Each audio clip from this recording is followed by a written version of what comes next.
Today, I got to talk to Brandon Powers, founder of Hyperformant, where he helps software companies prepare for high-stakes investments and acquisitions by fine-tuning what already works. In this episode, we cover really practical advice for how not to over-engineer your product, how to think about the trade-offs between being a specialist or a generalist, and is SaaS really dead? Well, you can find out on this, episode 14 of How Not to Build. Brandon, thank you so much for coming on the podcast. Sure thing, Dan. Thanks for having me. Yeah. I have been excited to talk to you about some of your opinions because there's a lot of opinions out there. They're not all created equal. And so I know you have a little perspective on some of the things we're going to talk about today. So I look forward to that. But first, the most important questions. What are you glad about today, Brandon? What's good? Oh, You I knew just this did my was last coming. meeting for the week. Yeah, I forgot. You'd think I would have had that on deck. I just had my last scheduled meeting for the week. So this is the icing on my wheat cake Ooh, for what I had to do. And tomorrow I'm just hunkered down doing projects and not talking to anyone, hopefully. let the weekend begin on a Thursday. Yeah.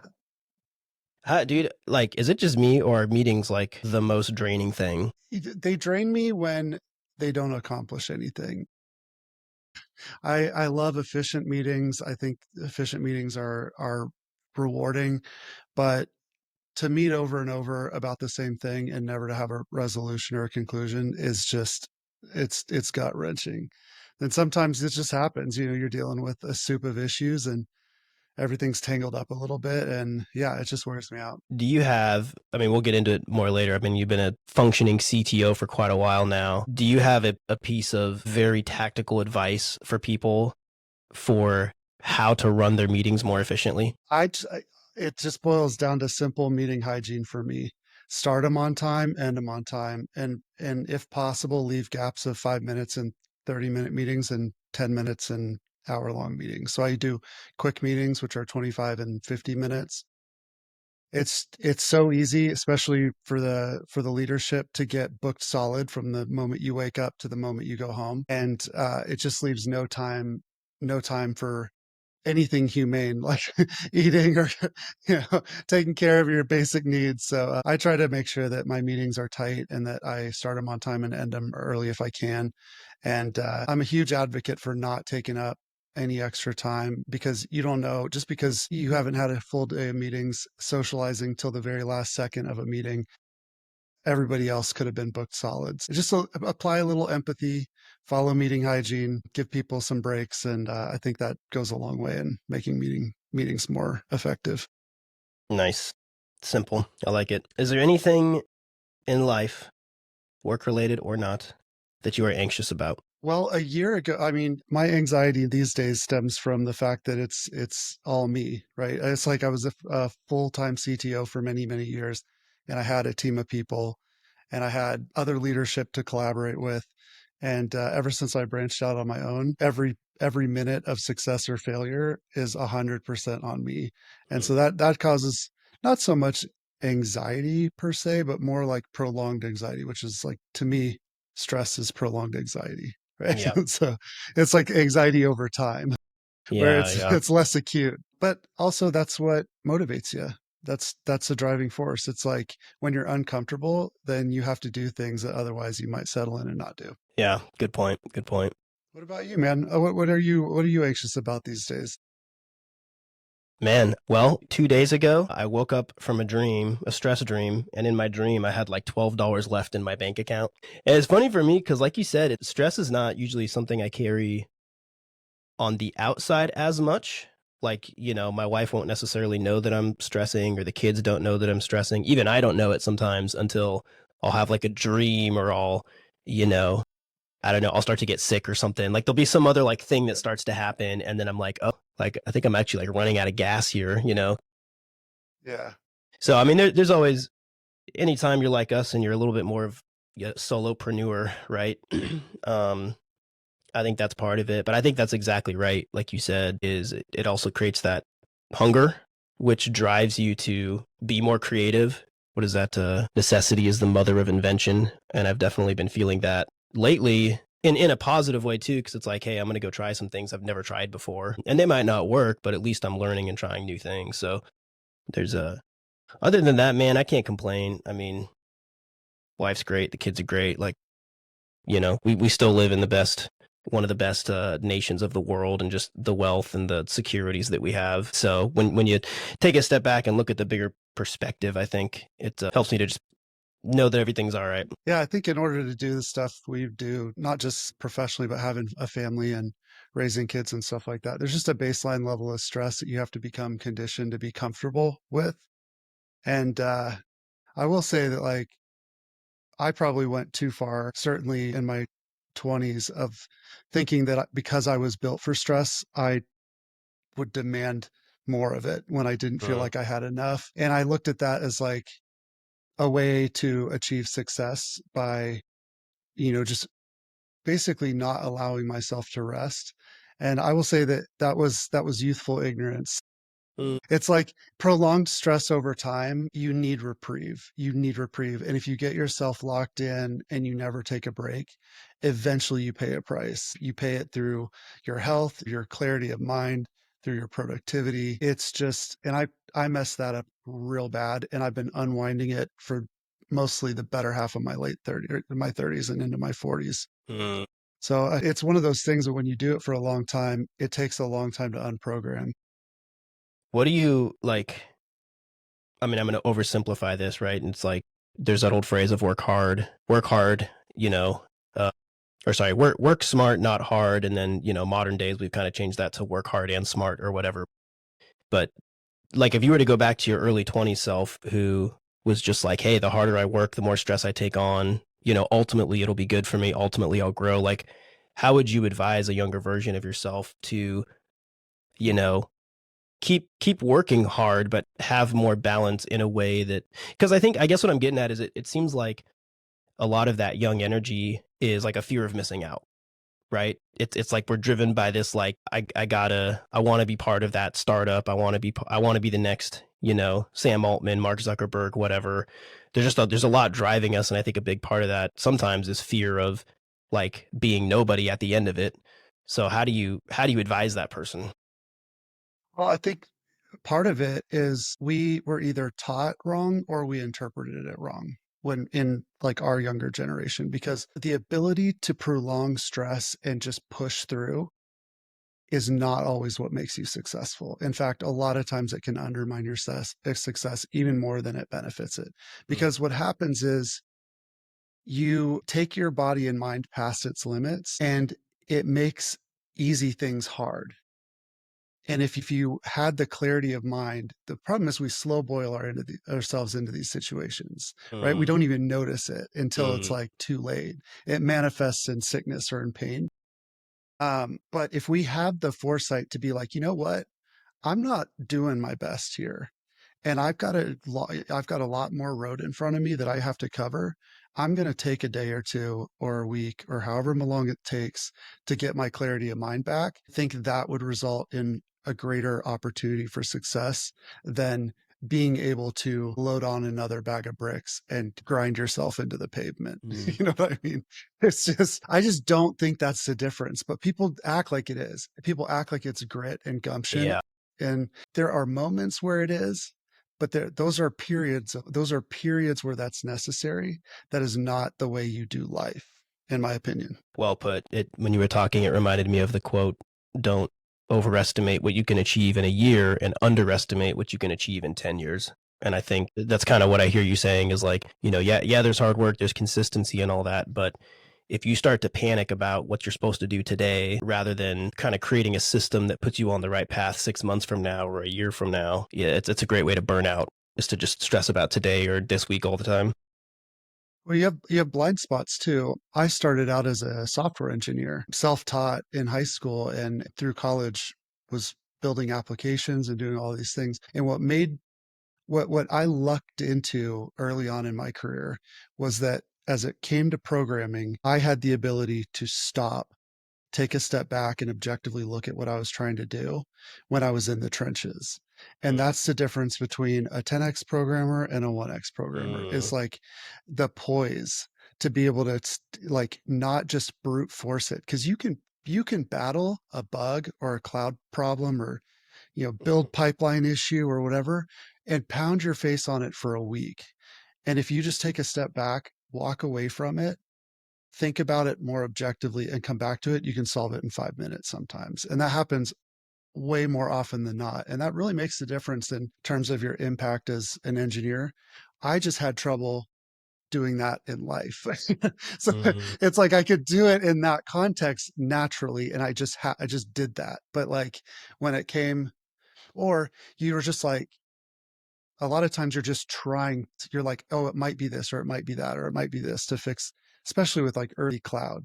You'd ship an application to the cloud and it would never work like it worked on your dev machine. This was before Docker and everything else. So it was like, but then you just like, well, maybe it's this security network config, or maybe it's this, whatever. And you can play whack-a-mole till you're dead. yeah. And all it takes is like, oh, maybe I just need to actually figure out how to look at the logs I need to that I am having trouble looking at, and I can know exactly what it is. Yeah. Man, I love the point you just made too, because isn't it funny how we can get really good at something work related, like stepping back and assessing the situation, and yet be terrible at that same thing when it comes to our home life or our marriage or things like that, right? And it's like, man, how am I just so bad? It's like it's really just the same thing, same practice I need to do. I don't do it in this other sphere of life. Anyway, It's like communication too. It's like I communicate yeah, pretty effectively at work, and then like at home or in a relationship or whatever else, I'll completely botch it. And yeah, yeah, it's just you just have these blind spots where you're like, oh, I'm just an effective communicator, and then really you're just kind of an because you think you're better than you are in a context where you're not. that's right, that's right. I've done that a lot. Yeah, yeah, same here, man. All right, so then the final question: what are you hopeful about? What are you looking forward to? The thing that I've enjoyed the most is really just being my own success and being a little bit more diversified. I spent so long in the career world where it was like if if I made a mistake or if I didn't make a mistake, it wouldn't necessarily matter for my Mm, employment. mm, You get fired for a reason or for no reason. And when you have kids and a family, you just sort of always have to brace for that moment that at a whim you're sort of at someone's mercy. And so what I've been trying to do when I branched out and started Hyperformant was do the same type of work, but just work with multiple people, multiple clients, stay laser focused on the areas where I provide the most value, and like kindly step back from the areas that I just wasn't as effective on the day yeah, to day. yeah, nice, nice. Well, speaking of your work history and experience, this is the How Not to Build podcast. So I'm kind of curious with the startups that you've worked with in the past. And I know we've worked with them kind of in various capacities, but what was kind of the biggest fail that you saw, like the biggest thing that went wrong, and what did you learn from that? Man, I was a part of some successes and some massive failures. And in hindsight, you look back and you're like, oh man, I really could have handled that in a way that maybe it wouldn't have failed. Maybe it would have, but you can't beat yourself up too bad about it. So when I started, I was a programmer and I was writing web apps, but I started working for a startup called MyTrade that was started by two brothers in Kentucky, built a social media for stock options and futures traders that allowed them to collaborate and share complex option spreads and futures trades in real time. And that company ended up getting bought super early on by a brokerage firm in Chicago called Thinkorswim. And, the biggest takeaway of like, which I'm going to segue this into the failure because I think that the success is important to put it in context. Sure. The success was largely a byproduct of the relationships that the founders had built and their unique, deep domain expertise in their industry. Mm, So they had a lot of really strong connections in the investment space and in finance, and they knew the investment like active trader, day trader space incredibly well. That was the reason that company was so successful so fast. It was like it really was just a byproduct of those things. And then I went to work for a med device company that it just raised like a Series A, and we were doing a cloud powered EEG, which is software and hardware as a medical device. We did electrical engineering, mechanical engineering, and software engineering, all vertically integrated in house with it was about a 7-person team. We grew to 21 and then reverse merged up to like 64 people by the end of the 5.5 years I was there. Hmm. But the the challenge there was nobody really had the deep medical device expertise that we needed. So we had to figure a lot of that out. We didn't fully appreciate that the industry that we were in wasn't ready for a change that was light years ahead of where they were, like ours. So Mm-hmm. we really just whiffed the bat a little bit because what we built was so innovative and so progressive that it was like hard for them to understand. Hmm. We were doing things nobody thought were possible. We were streaming live EEG, which is nanovolt signals from your brain measured through your scalp with synchronized video, and you could render it in real time on a Wow. mobile phone. Wow. And nobody had done that before because it's a lot of very low latency, high bandwidth. We do a bunch of digital signal processing in the cloud in real time and then like stream it back down in different formats. It was really sophisticated and Hmm. fun. It was one of the hardest engineering challenges I've ever done. Regulatory was a nightmare, but we figured that out too. And we just like got all the way through all of that. And then it kind of crashed and burned because of the reasons I described. It was just sort of mistimed a little bit. And we didn't really have the industry and financial connections that we needed to push it over the finish line. Hmm.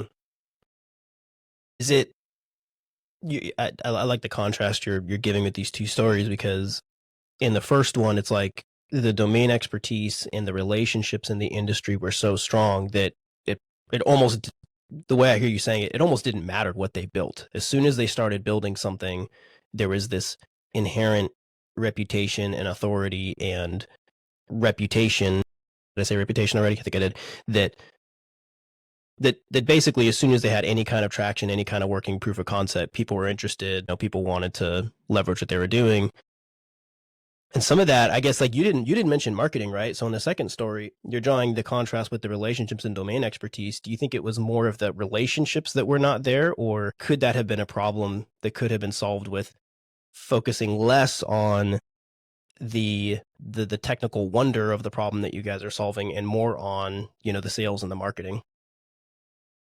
That's a piece of it for sure. We did not have the financial backing that we needed to do something as big as what we were trying to do.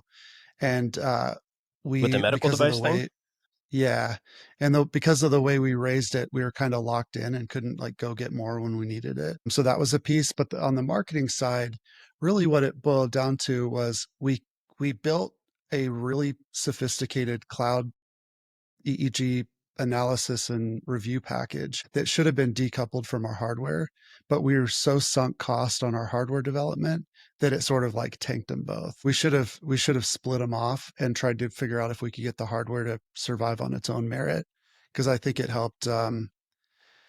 It wasn't that the software was like perfect either, Mm. but it was on the right path, and I think the hardware was a little bit misguided, and that caused us some problems. And when you took the how progressive our software was with how progressive the hardware was, it was just too much. It was like too far away from anything that looked familiar. It was spaceship stuff, and it just people just didn't trust it. They couldn't resonate with it because it wasn't close enough to what they understood, and it didn't exactly stack up against feature for feature some of the like older legacy software that just had millions of options of features. So there were some other things, but Gotcha. yeah, it's always more complex than that, right? I mean, it's Right, also right.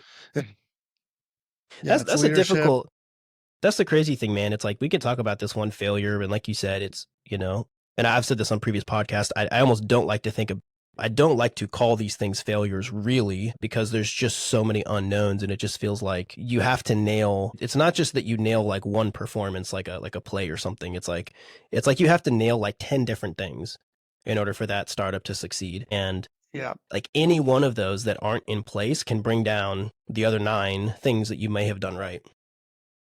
that's true. And there's also a little bit of like trailblazer mentality. It's the first person to do something is rarely the person that's successful at it.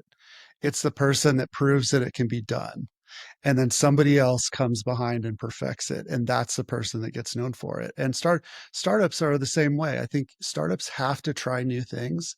They have to try progressive ideas. They have to do things that are misguided, and they have to fail at them because it sets a new bar for what is possible, and it starts getting the incumbents uncomfortable, and it gets the innovators a little bit of like room, right? Because you already knocked down some roadblocks. And so now Right. they've got a little bit more runway to try to navigate it. Right. Right. Yeah, that's a good point. That's a good point. There's a couple things going through my head, but one of them that I want to I want to dive into here is that you kind of mentioned that part of the challenge that you guys had that didn't go well with the EEG kind of med tech or biotech startup was you guys didn't separate the hardware and software. And that just kind of makes me think about this age old problem that we have with engineering where it's like, hey, I want to build for today's feature, but I know that there's some, you know, I might want to scale down the road, right? And it's like the monolith versus the modular, microservices or whatever. And what kind of advice can you give to founders?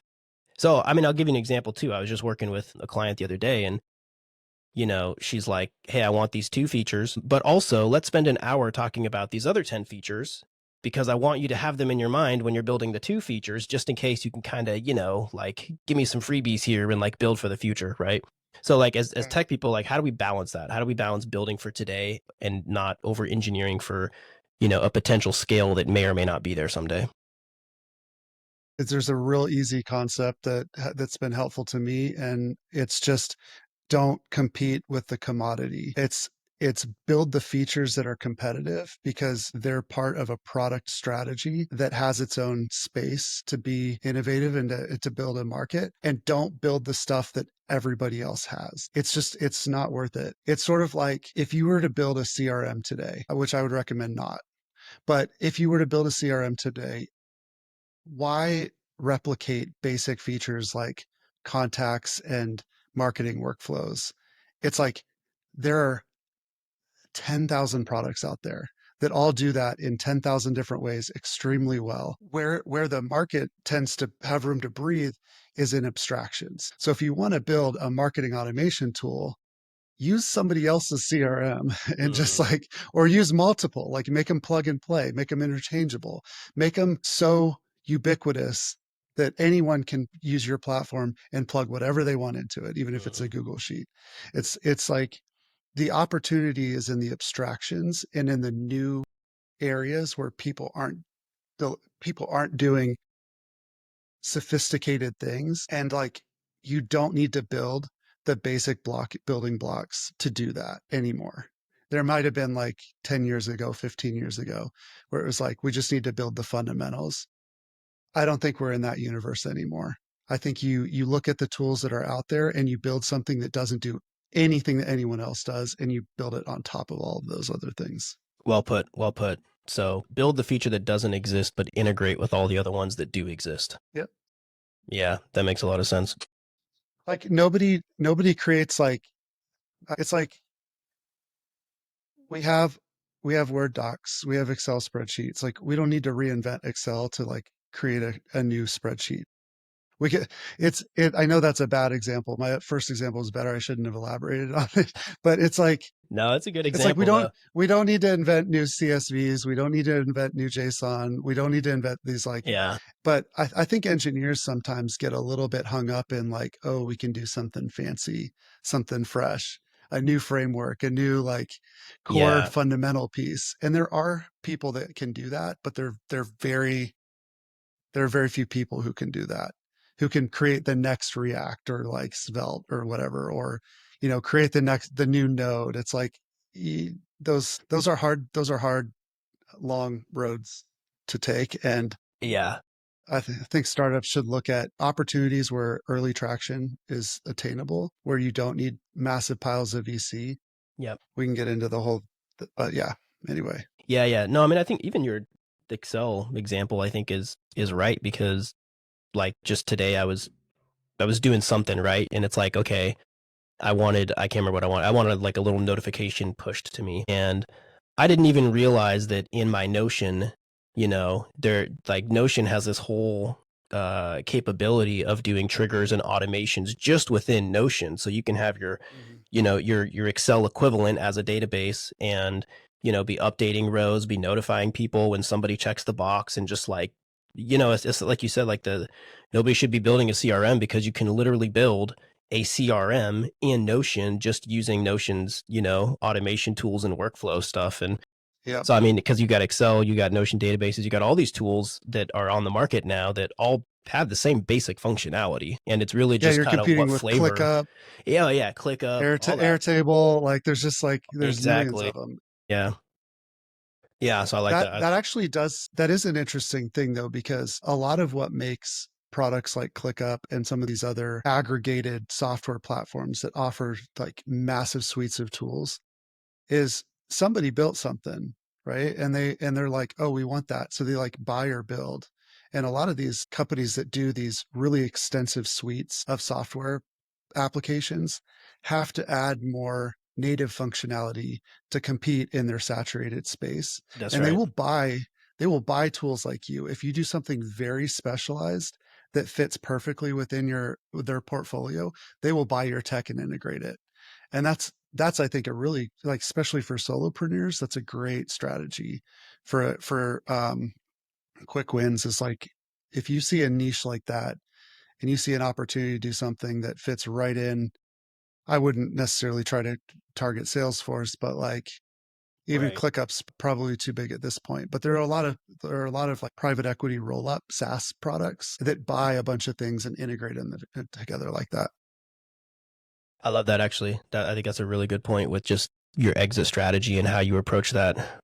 Because again, to your point, like all the commodity features, like just building like a generic spreadsheet capability, it's only getting easier and easier, especially with things like AI, where you can just take your existing ClickUp code base and just say, "Hey, go build me a spreadsheet feature widget to go right in my documents here," and you're going to be able to build those commodities I don't know, in a matter of weeks, probably, if not even that, like maybe days for some of those things, because they're just so well known problems with well known solutions. And speaking of AI in the era of vibe coding, how does technical people like you and I, how do we like fit into this new wave that's coming with all these founders doing the vibe coding thing and how AI is, you know, going to take our jobs?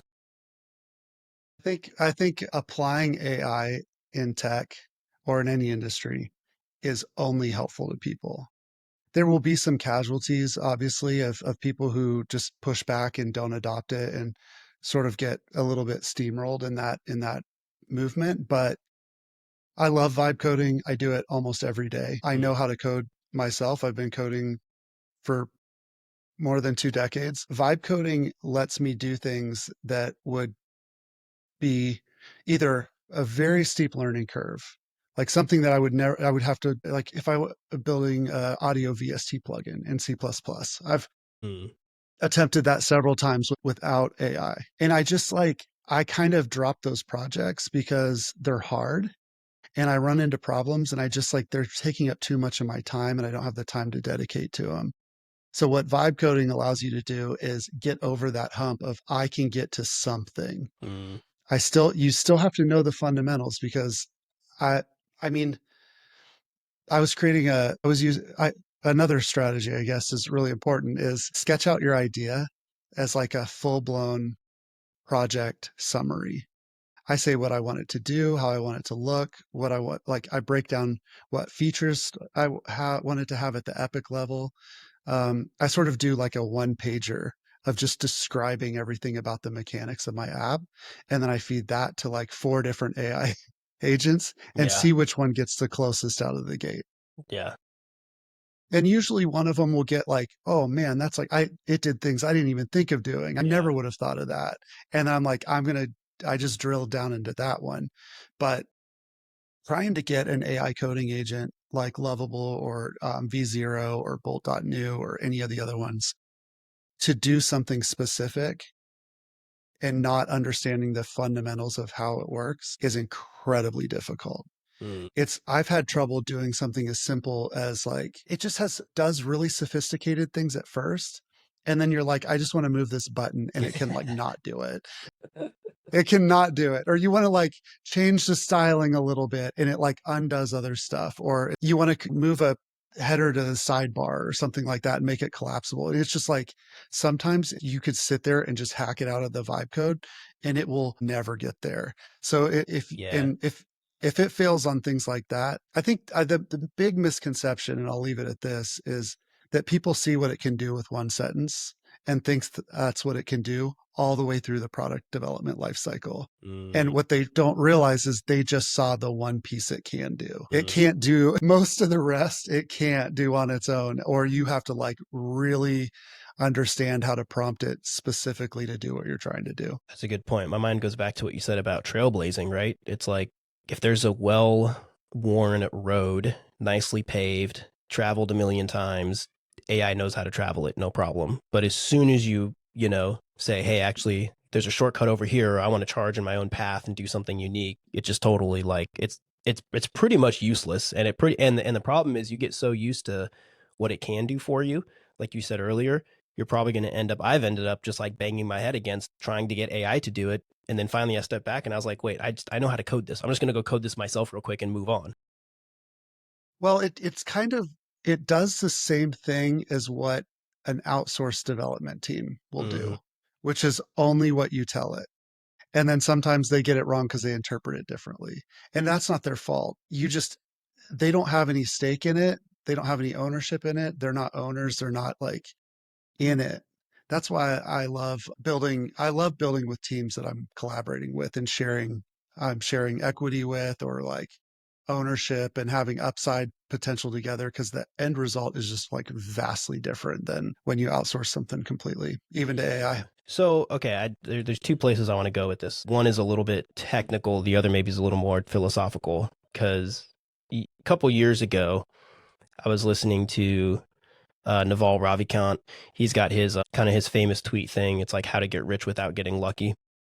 And he Mm. turned it into a podcast, and I was listening through his like 2 or 3 hour podcast that's basically just him going through each of the tweets and expounding on it. And one of the things that like really was a new idea for me at the time is he said, don't specialize. Specialization is for insects. I think he was quoting somebody else. Be a generalist. And even within the last couple of months, I think I've heard both sides of the argument. I've heard people say, stop specializing, be a generalist, because as a solopreneur, you got to be the engineer, the marketer, the designer, all this kind of stuff. And you got to use all the AI tools to do it. But then, here we're kind of still talking about anything commoditized, right, is inherently devalued. And so there's still some value in specializing in something.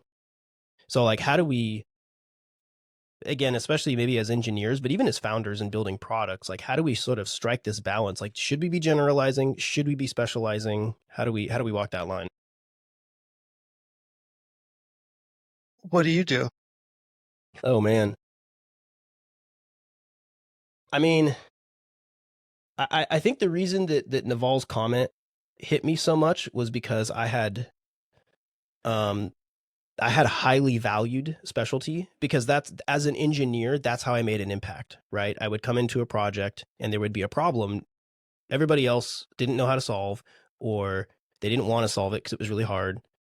And so I would be like, well, hey, I'll go solve it. And so I would gain these specialties, right? It's like I knew the internals of how Node worked before the rest of my team, and that just set me apart. So Mhm. I had this really high value in specialty. And I think that, I guess to me, the answer is still kind of both. I think that if you can find the really, really hard problem that other people don't know how to solve or don't want to solve, for instance, becoming an AI engineer, right? Everybody's using Mhm. AI. And even if that's not your future career, like if you can find the time to go really understand how does that vector database work? How does that three-dimensional nearness neighbor thing work when it's like finding the keywords that are similar to other keywords and doing this predictive stuff? I mean, to me, that's super important. I don't know how it's going to be used, but I know that we're going to become more and more reliant on that technology. So somebody's going to have to know it. Somebody's going to have to go maintain that thing and improve it and whatever. But on the flip side, I think every time you are a generalist, every time you go learn something new, you're learning how to think differently, right? And you're gaining a different perspective. And I think that, so I don't know. I mean, I guess my answer is kind of like, I'm an engineer, right? So I almost feel like there's some kind of, I don't know, man. It's such a tough question. I'm like, is it a 70-30 split? Is it like 70% like still go specialize in something, but then 30%, learn a new skill every month with that 30% of your time, because you never know when you're gonna have to go write yourself a cold email campaign or whatever. I don't know. As an engineer, I want to put a number on it, but I don't know that I can. Yeah, to me, the answer is it's different for everyone. Mm, It's different for every single person. I consider myself a generalist, but I have several very deep specializations that are very unique, and you have to. I don't think you have to be incredibly lucky and incredibly good at representing yourself to go alone one way or the other. mm, Like if you're going to be a pure generalist, that's almost a form of specialization, right? right. But but you have to be wired for that. And I'm wired to be close to a pure generalist, close, because Mm, like it's inherently true to how I operate. I would have a very difficult time specializing in a super technical domain and going all the way to the bottom. I get tired of it at some point. I'm like, I know enough to do the things that I want to do, and I'm not the person that needs to like further the end of this knowledge domain. mm, But there are people that are like that, and they should pursue those specializations, right? So for you it might be 70-30. mm, For me it might be 85-15. For somebody else it might be 15-85. And the only, I think, pitfall is chasing the wave. yeah. So if you're trying to specialize and you're chasing the wave, that's the only losing strategy. Everything you go, you'll never get the depth that you need because you're specializing in things that become not relevant Yeah. faster than you can get to the bottom. So things like example would be chasing the wave of AI as a specialization, I think is a huge mistake. It is not worth learning every little iteration that comes out. Right. It is not worth learning how every single new thing that comes out works for most people. There are those people that will figure out how to channel that into something meaningful, but those are the people that will only do that the rest of their lives and nothing else, and they will love it. So I think you have to ask yourself, if you're pursuing a specialization, is it because I love it, or is it because I'm chasing it? And like chasing it's not a good place to be.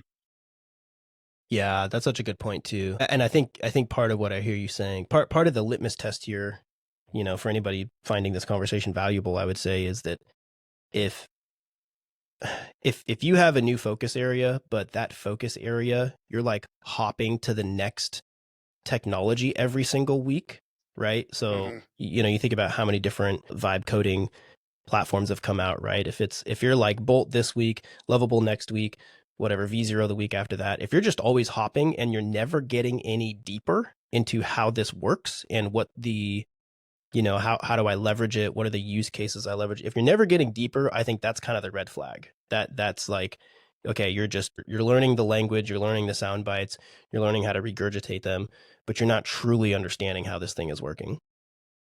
At some point you have to like produce something. So there is that early phase where you have to experiment and try everything and learn as much as you can. But if you do that and then don't do anything with it, then all you got out of that was the knowledge that you hold in your head. Mm, And I've done that in a lot of things because I'm curious and I love studying and I love researching new things. I study like physics and audio engineering and like all these things that I probably am never going to apply, and I'm content with just having the knowledge left at the end of the day. But when it comes to my work and my career and my like what I produce professionally, I can't do that. forever. I can do that for a little while to get to the next place. But yeah, it's just it's real easy to be so curious that you get to the end of the road and you don't have anything to show for it. Great point. Great point. Kind of another related thing, right? So with all this AI, one thing that we want to try the new thing. So we go just install Cursor or we install GitHub Copilot or whatever, and then we just start using it for work. And we don't really think about the fact that, well, hey, like, is this code base a proprietary code base that really shouldn't be sent out there? And I mean, it's getting in the news more. There's a little bit more exposure, but for the average engineer day to day, just trying to use all these tools, like, where does AI governance come into play? Where do we need to be watching out? How do we need to be thinking about that? For early stage software startups, I think it doesn't matter as much. You can be a little bit more reckless in the early days, especially before you have users, and especially if you're in a consumer market where it's just like low risk. But people don't understand that, like, because these AI agents make the same types of mistakes, novice software companies vibe coding their products are getting hacked and obliterated left and right because you can find out in 5 seconds if it was coded using an AI. And then if it was, Mm-hmm. you can go down a laundry list of security threats a mile long that you know are in it because it's like, because the AI just makes those mistakes. And people Yeah. that aren't like as close to the field don't fully appreciate that. But we're going to have some massive breaches as a result of using AI. It's not just going to affect um, early stage companies and kill startups, although it will, I'm sure. That said, I am full 100% supporting of enterprise embracing AI coding. They just have to go about it in a different way. They really do they need to self-host their own LLMs. They need to use IDEs that are connected to their secure LLM endpoints. And they need to like exercise some very strict governance over their security policies and their processes around how they allow their developers to code. I think it's just like it's pretty unethical to say AI is going to replace people because like without a backup plan for what those people are going to do to support themselves, like that's a pretty unethical thing to say. And we hear it every single day from the biggest names in tech. Mm-hmm. That's like, that's wildly unethical to say because just like that's unethical to say, it's unethical to just turn loose new tech on your employees and not train them on the proper ways to do it Mm-hmm. and give them some guardrails on this is how we're going to these are the use cases for our AI. We're going to use secure, our own sandboxed LLMs. We're going to upgrade them periodically or whatever, but we're going to like make sure that we're not going to leak credentials and proprietary code or sensitive data for our customers or clients. Right. There's some education piece that if you don't implement that, then you risk a lot of exposure. Now, are you making a distinction when you say it's unethical to say, AI is going to replace all the engineers or whatever? Are you making a distinction between saying that and actually doing it, or is it kind of one and the same? I think it's unethical, and this is my opinion. This is obviously subjective, but I think and it's not just engineers. It's unethical to say that we are going to replace humans with AI and not have a plan for how those humans are going to survive Gotcha. as a society. Like, and we're in like pure capitalistic or post capitalism where it's like we just don't care about this stuff. Mm-hmm. But you can't just lay off hundreds of thousands of people and give them nothing to do when a lot of these companies end up hiring them back. Yeah. We just saw huge waves of that recently in the news where companies are rehiring all the employees they laid off because AI cannot do their jobs. Yeah. And and one last like little caveat to it is humans are designed to find new ways to produce higher order work and value. Like that is, we're a life form. We're an intelligent life form, and it is baked into our design to figure out how to use technology to do fancier things than we could do before. Mm-hmm. Like how many developers got laid off just because we got better IDEs? Mm. It's like, or, how many system administrators got let go when we migrated to cloud? Right. There were a lot of them in the early days because we're like, oh, we don't support our own hardware anymore. We'll lay off all these people. Well, all those people were needed to manage the cloud resources. And now we're just like pouring millions and millions of dollars a year on like wasted cloud compute Yeah. because we don't have anyone who knows how to administer systems. And Yeah. like, we forget that though, but that happened like 20 Yeah. years ago, that happened. Yeah. And now we're like going to do the same thing with AI. We're just going to like abandon all these human beings, figure out that, oh, we needed them to do the more sophisticated work. Yeah. And then we're going to like try to bring them back. And it's like a flaw in society right now that just, Yeah. I mean, I'll even say like my mind is definitely being shaped on this topic. Um, I think probably just because of the way I was raised, I've historically been a little bit more like hey, like pure capitalist, like hey, not my problem. Like you gotta, that's kind of on you, the individual, to figure out how to add value. And if you can't figure that out, that's not really my problem, right? I've definitely been coming around on this notion though, and I think now it makes a lot of sense because you look at the Great Depression and you look at some of these things throughout history where just something massive happened, and then you've got all these people who were just not ready for it. Nobody could see that coming, right?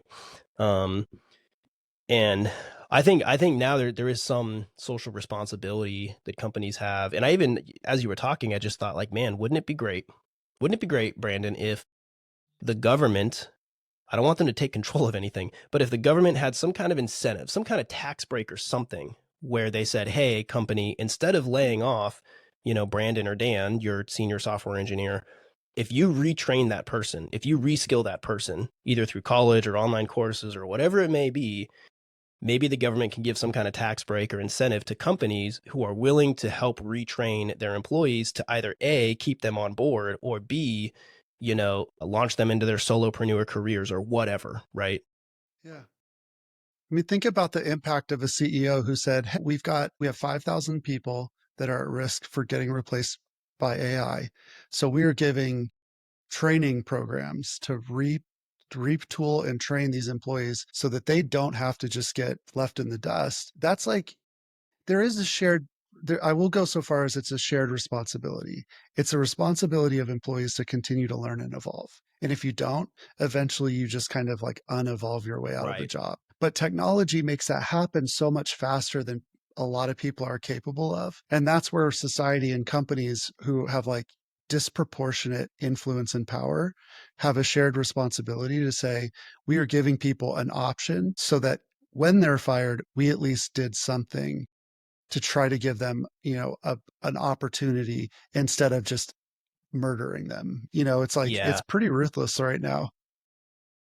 Yeah. Well, and I think you hit it on the head. One of the arguments that has changed my mind was just the argument of the rate of change, right? Like if the rate of change is very slow, we mentioned the frog boiling earlier. It's like, if only one or two people are having to get let go per year because of some change in the industry, like, well, the whole system, the whole economy sort of has time to adjust for that and for new jobs to Hmm. arise and creativity and training.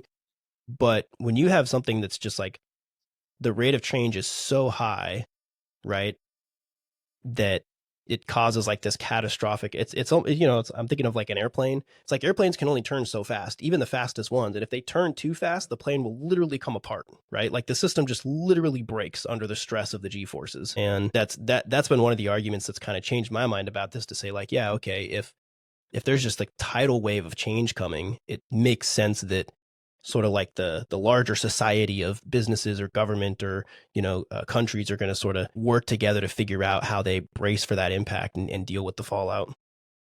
It's fascinating because you look at big tech and they're all effective monopolies. I mean, they're the antitrust against Microsoft, Google, Face, like there's just, and we've let them become bigger monopolies than almost any other point in history. And they have more control over people's livelihoods and just the overall economy health. Yeah. And yet we don't hold them accountable. But what happens though is those companies ends up being the ones that treat humans like not humans and just says like, we laid off Yep. 80,000 more people. And no one wants to work for those companies anymore. So it's almost self-correcting because at some point,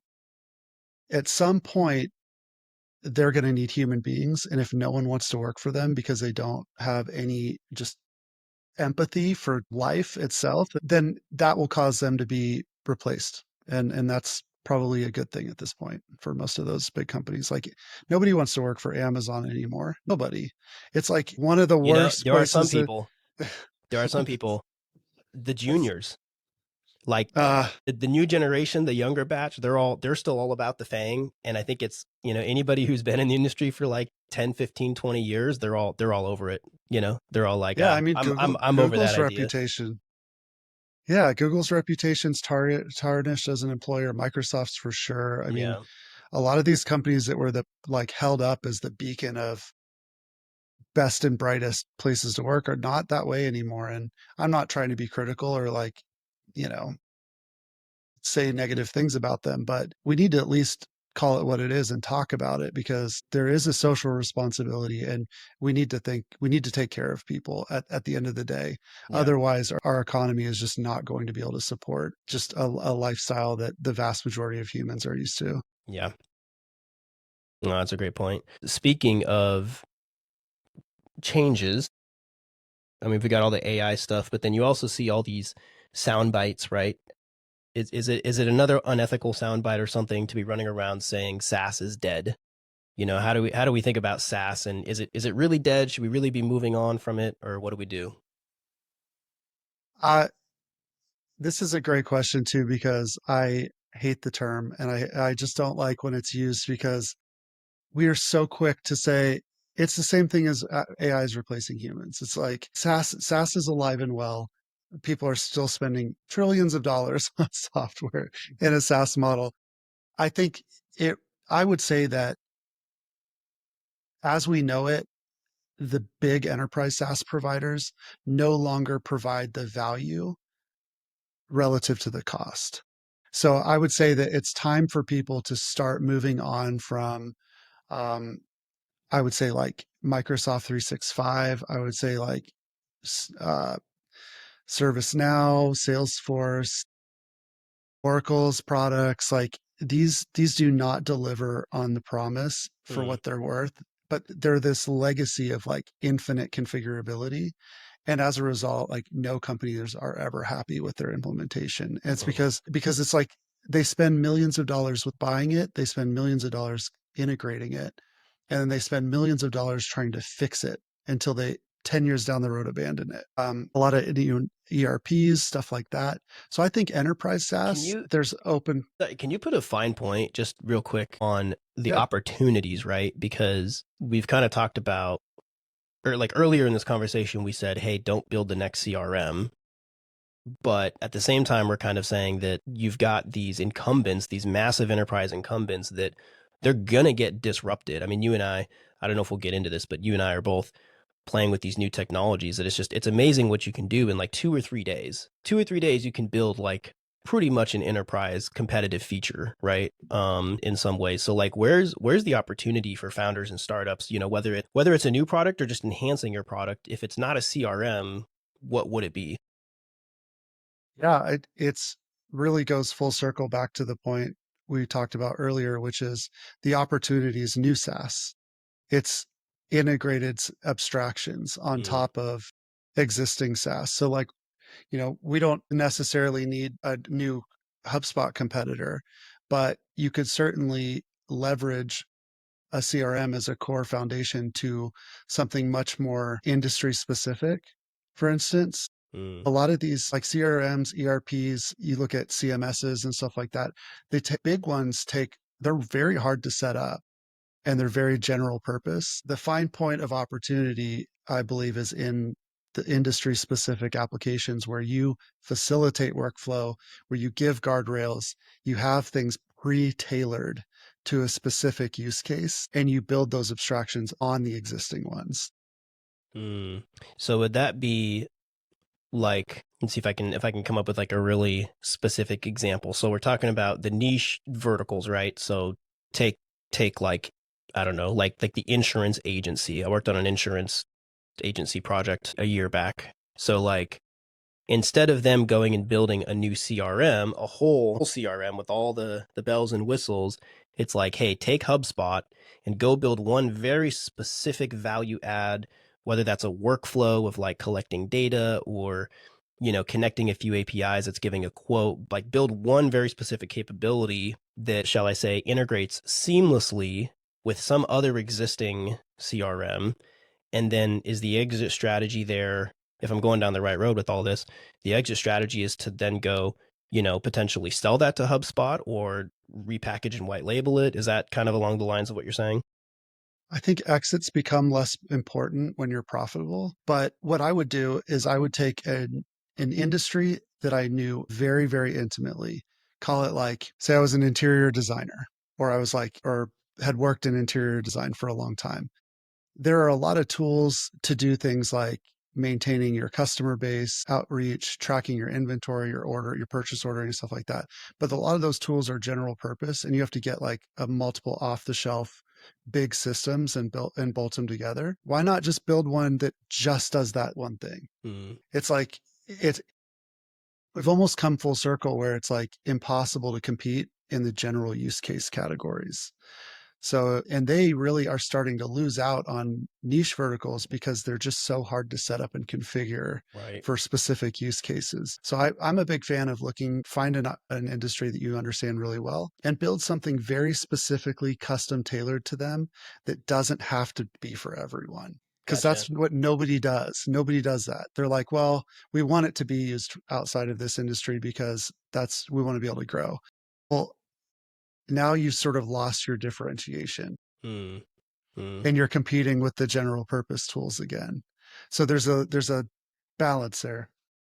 And I guess part of what I also hear you saying is, I was kind of focused on like exit to HubSpot, but really you're kind of saying play it both ways. Like you integrate with HubSpot, but you also build those sort of open APIs so that HubSpot or anybody else could play with you. So you're just better and better serving. So whether your customer base is using HubSpot or Salesforce or I don't even know, there's so many out there, but like any other variant thereof, because there's a lot of industry specific variants like Service Titan or whatever. Like if you're building your tool to like play both ways with those systems, then you're just giving yourself you're just making it easier for people to play with you, I guess is what I'm trying to say. Yeah.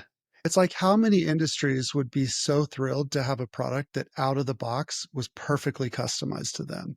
You Right. could even start with an open source tool and host it for them. Like you could build a new SaaS on top of an open source CRM and pre-configure it exactly for that specific industry, and you would be the only person in that space Mm, probably mm, selling that type of product. right. So I think you sort of have to swim upstream when everybody's been swimming the other way for a long time. And these like niche industry specific plays look really interesting right now.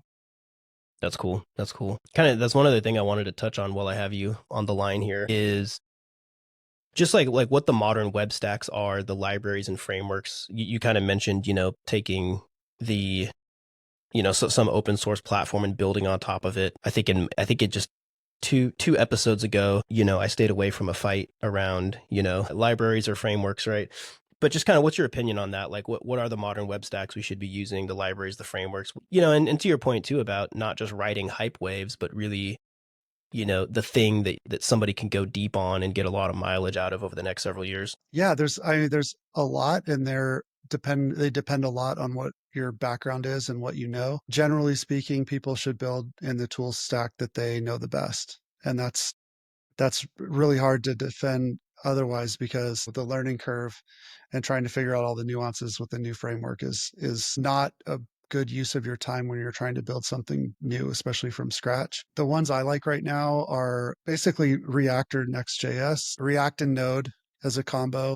Postgres is really popular right now. Supabase is like kind of a Firebase replacement. I like Supabase and Neon a lot. I still like MongoDB a lot as Mm, well. It's just flexible in some ways that are really nice for startups. So data layer, I like probably Mongo, Neon, Supa, which are Postgres services. And then for server side, it doesn't really matter as much. I know C sharp really well, so I like doing API design in C sharp, but Node I also really like. Python is just, I'm less good at, so I tend to not use Python as much.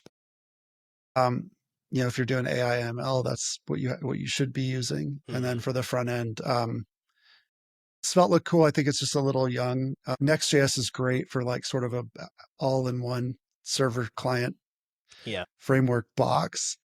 If you're trying to do a new software startup, like a really like from scratch, then vibe coding with V0 or Lovable in Next.js and Supabase as like a really lean stack is pretty compelling. Yeah. You just get a lot of features like auth and like serverless functions and jobs and storage and all that stuff without having to set up Azure or AWS. Yeah. And I think I haven't checked to see if they have it yet, but is V0 integrated with Git now? I think all of them are Okay. now. Okay. They can create Git repos, at least Lovable and V0 are, I'm pretty sure. And Bolt is too. Okay. The cool thing about those is you can kind of give it some guidance or give it no guidance. And then you can use a service like, one that you can host it right in Lovable or V0, but you can also publish those packages pretty easily to Vercel or like Fly.io or DigitalOcean or something like that. And that's Gotcha. to not have to set up and manage your own security, CI/CD, IAC, Hmm. DevOps, and just get out of the gate running. Who cares what it costs? Because it will never be more expensive than managing your own infrastructure in AWS, at least when you're early and when you're Yeah. pre-scale. Dude, I'm just getting old enough in this industry. I mean, I've only been doing it for compared to your 2 decades. I think I'm at like 14 years or something, but I'm old enough to remember. Like it still blows my mind. Like when I used V0 or something like relatively recently, and I was just doing my thing, and then it's just like there's a deploy button, and I push deploy, and like my code was in GitHub, it was in this online IDE thing, and it was just deployed, and I didn't like touch anything, and it's just kind of floored me. I was just like, dude, on the one hand, I'm like, how did they do that? And on the other hand, I'm like, well, they just automated what I had been doing by hand for so many years, right? Like Yeah. it's actually not that hard once you just sit down and solve the problem of the automation and like you Yeah. said, the security. Like it kind of makes sense that we're there, but it still kind of blows my mind that like, oh, we're here now. That's pretty amazing. Well, I mean, and how many apps have like never grown to anywhere near the user base they anticipated? Oh yeah. Pre-engineering for scale, I think is a misstep nowadays. But the other things that really make building modern applications super efficient is like using UI component libraries in Figma. You can even tell V0 or Lovable which component library you want to use, whether it's ShadCN or like Flowbyte or something like that. And a lot of these have component libraries that have Figma templates. And you can, if you want, you can do either component design or mockups in Figma. You can screenshot them and paste those into Lovable and it'll build all the React code for you. It's crazy. It's like, yeah, and they're like, it's just there's no reason to design UIs by hand anymore. Yeah. It's like to take a component library and customize it is like so powerful. You just Yeah. like what you can do in a few days versus what it used to take is just shocking. Well, and to It's your really cool. it's really cool. And to your point, especially with startups, uh, I'm of the very strong opinion that startups should be doing basically as little customization as humanly possible. And I've seen, I don't know if this is changing now, but even in the last 2 years, I've seen some startups that like from day one, they're all into their custom branding and they want like some unique UI widget. And I'm just like, don't like provide value first, right? It's sort of like function over form first. And especially like you're saying, especially when you've got all of these design systems and UI libraries out there that have a pretty solid form. Like there's not really the only reason you would go customize it is because you want it to have your custom colors or like you're trying hard to be different. But it seems to me that like prove your product market fit first, prove your unit economics first, and that sort of thing before you even like all that custom branding can come down the road. Yeah, I mean, I love that concept. And I would even extend it to say, before you build anything, test your UI designs in Figma with your users. Like there does not need to be a backend, there does not need to function. Make sure you're designing what they want before you build it. And I think that's a step people skip a lot. Mm. The other thing is like having the poise to say, it does this really add value? Like if I spend all my time on this one little thing and this product fails, will I have felt justified in spending my time on this? And that's Right. a good, there have been a lot of things that I've worked on where I was like, I should never have worked on this. it's, it's a really good litmus test to imagine you're dead, because then you just back up and you're like, what's really important for staying alive? And it laser focuses you. Oh, that's great. I love that. Okay, so I want to bring all this to kind of a close and talk about. I mean, you've been in the industry 20-ish, 20 plus years, coding and stuff. You're a fractional CTO now with your company.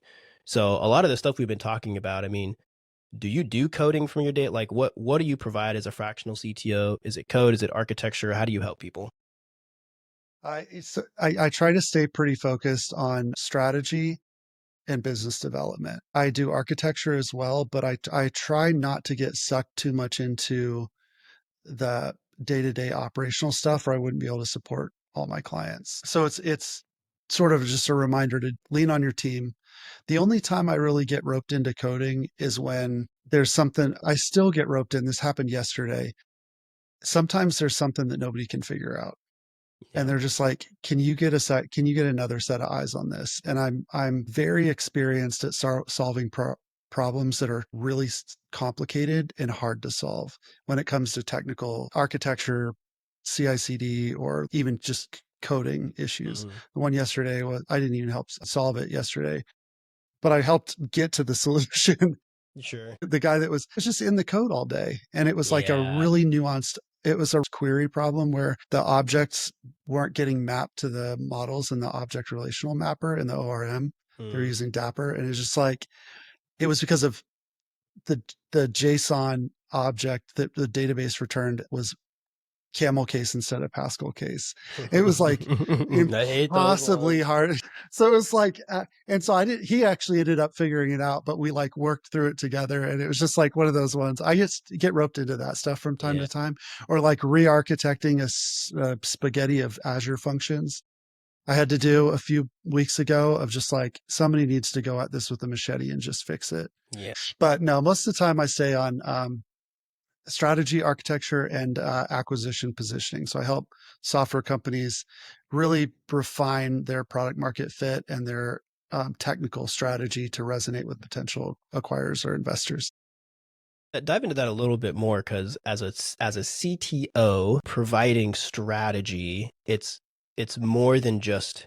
It sounds like it's more than just here's the architecture I recommend. How are you kind of what is that tight knit relationship, like you just said, between actually the product market fit and the technical roadmap? It depends a little bit on your executive team, but I believe that it's a role of every executive to understand the product, understand the customer, and understand the industry, because architecture and technology strategy is uniquely coupled to business effectiveness, right? And so we can't really sandbox those two things. It's sort of why I became a CTO earlier on in my career, was just because I recognized that understanding the business and the technology were the same thing. And like as a technical Mm, architect and CTO, you have to understand why you're picking the architecture and technology strategies that you are, and how they align with the business objectives, not just some ideology of a CTO, right? It's like mm. it tends to be a little bit of an opinionated field. Can you get really specific on? I like that you said you kind of realize business and technology are the same thing. Can you give like a really practical example of what that looks like? Yeah. So I talked a little bit about product and technology decisions for startups. I think it's important to know who your potential acquirers are, or your potential investors are, and what type of technology architectures and stacks they're using. Because if you're trying to get acquired by somebody who's like soup to nuts, Azure, C Sharp, Microsoft, and you go off and you build in Golang. Mm. It's like sort of undermine yourself there a Hmm. little bit. It's like, or if you decide, but it doesn't take much work to really evaluate the landscape and say, who could buy us? Who do we want to position our product and market or product and technology for? And let's make it as easy for them as possible to not say no to scooping us up. Mm. And that's something I think that's lost or forgotten by technology leadership sometimes, is that we don't pick things because we like them or because we're used to them. We pick things because we can hire talent that Mm. understand these stacks, because we understand the nuances of these languages and these platforms and these frameworks. And we're solving problems that are good problem domains for those types of frameworks and languages, right? It's like, if you're trying to build an AI company or an ML company and you don't use tooling that's well suited to those problem sets, you're going to have a hard time, because what's going to be available to you is going to be old. It's not going to be on the bleeding edge. So, Yeah. yeah, I think you just really have to understand, you really have to have used the software technologies and tooling. You have to understand the problem domains that they lend themselves to, and you have to make strategic decisions about architecture and strategy that do the best job of melding together the problems you're trying to solve and the industry positioning you're trying to have. Nice, nice. And then I also wanted you to talk a little more about, so one of the things, one of your things that you kind of uniquely do in your position and with your company is kind of like we're talking about here, but helping companies get to exit, like doing that assessment, like showing them that roadmap from where they are now to the most successful exit possible.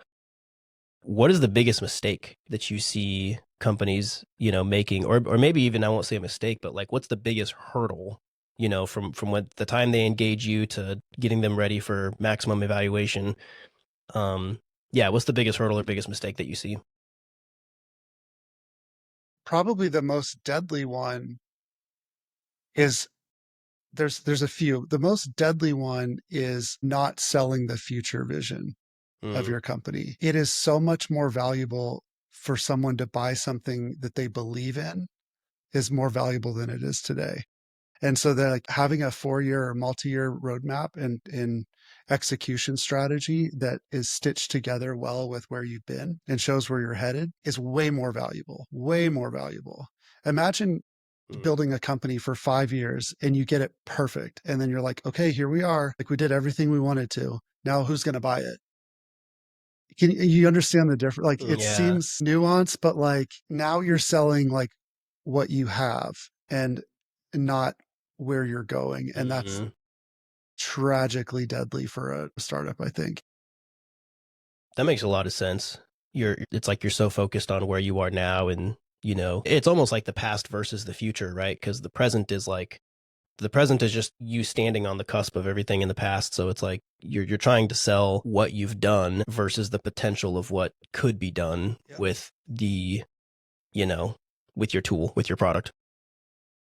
And then they're looking for any reason to devalue it, right? Because they're not measuring you on future value, they're measuring you on present value. Sure. And so anything you do wrong, say you have like a little compliance stuff you have to clean up, or you've got like some questionable security issues, or you have like Because you product vibe features coded that the whole are thing like an idiot. or or you have product features that are a little half baked. They're going to sit there with the number that you had originally in your mind, and they're going to deduct it for every little thing they can find during due diligence. Whereas if you incite the like, hey, everybody's going to want to buy us because we are building something that's going to be so much more valuable today that if you don't, someone else will, then they get out of your underwear a little bit in the Mm. due diligence process, and they don't just sit there and hack away at you. That makes a lot of sense. Well, very cool. And like with that, like who are you looking to connect with? If somebody's listening, who do you want to reach out and talk to you? Man, anybody. I've been in Dallas since 2020, and I've not met anywhere near as many people as I want to. So I would love to talk to technologists and startuppers and people interested in doing something in SaaS, or even though it's dead. It's- really, really, I think your listener base has a lot of appeal to me. I've listened to all your shows. I think they're great. You do a great job. Oh, thank you. asking meaningful questions and drilling into the different topics. So yeah, it's been Thanks, man. It's been great having you on. Really appreciate it. We'll put, everything's always in the show notes, as they say, but just a reminder, we'll have his LinkedIn and everything. Brandon, really appreciate it, man. It's been a great conversation. yeah, Dan. Thank you so much. Take care, man. Bye.